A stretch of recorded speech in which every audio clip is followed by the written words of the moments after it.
நமது வெற்றியை நாளை சரித்திரம் சொல்லும். இப்படை தோற்கின் எப்படை வெல்லும்.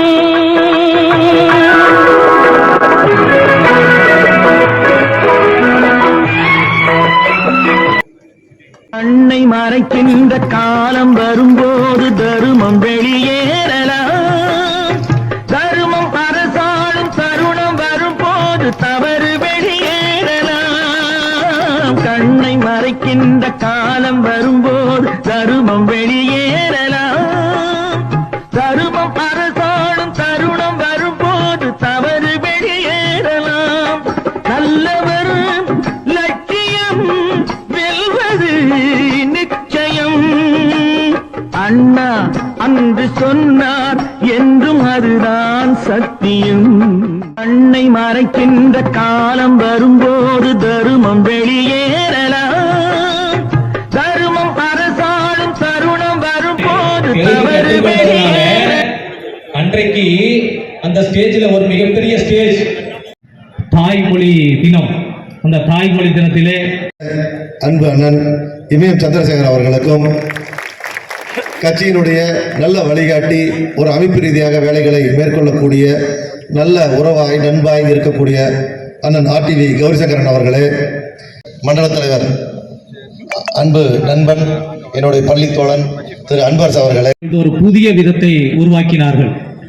நாட்டினுடைய முன்னேற்றம் மட்டும்தான் ஒரே கொள்கை, ஒரே குறிக்கோள் என்று சொல்லி அவருக்கு ஓட்டு போட்டவங்க மட்டுமல்ல, நம்மளுடைய பாரதிய ஜனதா கட்சிக்கு ஓட்டு போட்டவங்க மட்டுமல்ல, ஓட்டு போடாதவர்களுக்கும் கூட நாங்கள் நிறைய செய்ய வேண்டும் என்று கூறி நம்முடைய பாரத பிரதமர் திரு நரேந்திர மோடி அவர்கள் மிகப்பெரிய சாதனையை செய்திருக்கிறார்கள்.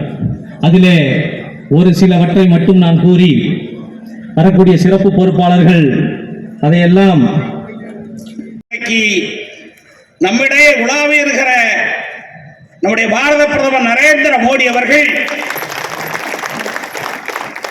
2014ஆம் ஆண்டு முதல் முறையாக அவர் பிரதம அமைச்சராக பொறுப்பேற்றதற்கு பின்பு அவர் தந்த நிதிநிலை அறிக்கை,